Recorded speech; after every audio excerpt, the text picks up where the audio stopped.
कराह रही है मानवता आतंकवाद मिटाने को, भारत भी तैयार खड़ा है आतंकी निपटाने को। जब भी बड़ा है पाप धरा पर, हमने ही बोझ उतारा है। हम राम कृष्ण के वंशज हैं जिसने रावण और कंस को मारा है। आदरणीय सभापति महोदय, निर्णायक मंडल एवं बहादुर साथियों, मैं राइफलमैन मृत्युंजय श्रीवास्तव असम राइफल्स का प्रतिनिधित्व विषय के विपक्ष में करने जा रहा हूं। मानव अधिकार महोदय, इस शब्द को सुनकर मेरे मन के दो बिंदुओं के मध्य एक दृढ़ विरोधाभास उत्पन्न होता है, क्योंकि या तो इस शब्द की महत्ता और प्रासंगिकता का कोई अर्थ नहीं, और यदि अर्थ है तो हम सुरक्षा बल मानव नहीं, अर्थात जिस मानव अधिकारों की वेदी पर आश्रित होकर पत्थरबाज, नक्सलवाद, उग्रवाद और आतंकवाद के मरण व हरण पर यह मानव अधिकार के ठेकेदार भेड़िया विलाप करते हैं, वे अयोध्या, अक्षरधाम, संसद भवन, ताज, कठुआ, गया और पुलवामा जैसे विध्वंसकारी कांडों पर मौन क्यों हो जाते हैं?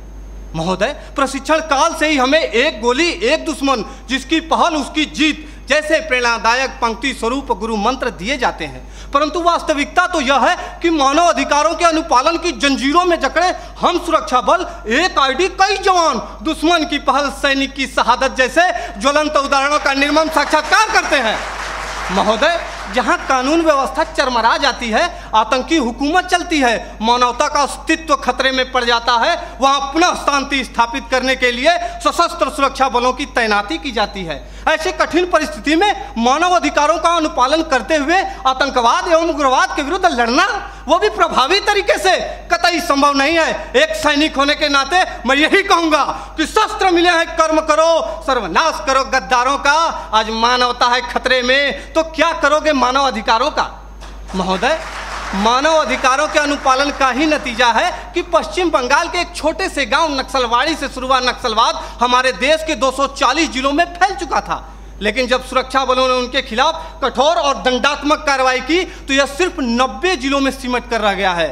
महोदय, सुरक्षा बलों को मानव अधिकारों का पाठ पढ़ाने वाले मैं अपने विपक्षी साथियों से पूछना चाहता हूं कि कश्मीर में जो कारगिल युद्ध के बाद पाकिस्तान के लवारिस सैनिकों के शवों को उनके धर्म के अनुसार दफनाया, वो है हमारे सुरक्षा बल, जिन्होंने इसी वर्ष 11 जुलाई को पाक अधिकृत कश्मीर से बहकर आए मासूम बच्चे के शव को प्रोटोकॉल तोड़कर पाकिस्तानी सेना को लौटाया, वो है हमारे सुरक्षा बल, जो कश्मीर के स्कूली बच्चों को दुश्मन की गोलियों से बचाने के लिए बुलेट प्रूफ जैकेट बन जाते हैं और अपने परिवार, अपने समाज, अपने देश के प्रति समर्पण का भार लिए हुए भी जो इस देश में शांति और अमन कायम करते हैं, वो है भारतीय सुरक्षा बल। मेरे साथियों, हम सैनिक भी इंसान हैं, हम भी मानव अधिकारों का सम्मान करते हैं, लेकिन राष्ट्र की सुरक्षा के साथ समझौता नहीं कर सकते। महोदय, केंद्रीय गृह मंत्रालय द्वारा संसद में पेश आंकड़ों के मुताबिक वर्ष 2014 में जहां 222 आतंकी हमले हुए, वहीं 2018 में इनकी तादाद बढ़कर 614 हो गई। 2014 में 47 सुरक्षा बलों के जवानों की शहादत हुई तो 2017 में 80 और 2018 में 91 जवान शहीद हुए। हमारे देश में 1993 से लेकर अब तक लगभग 8390 आतंकवादी और उग्रवादी हमले हो चुके हैं।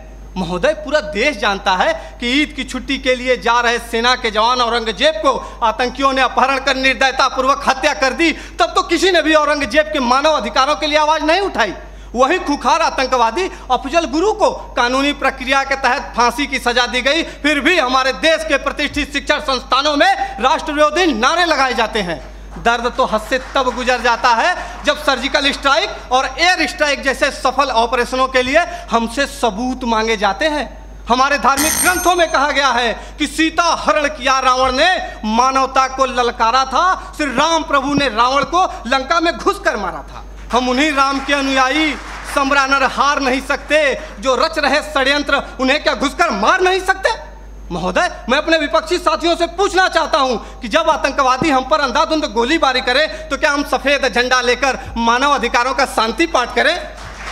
आतंकियों को पनाह देने वाले स्थानीय लोग हम पर गाली गोली और पत्थर बरसाते रहे और हम उन्हें प्यार बांटते रहे? नहीं महोदय, नहीं। प्यार और सम्मान तो वहां बांटना चाहिए जहां से वापसी की उम्मीद हो।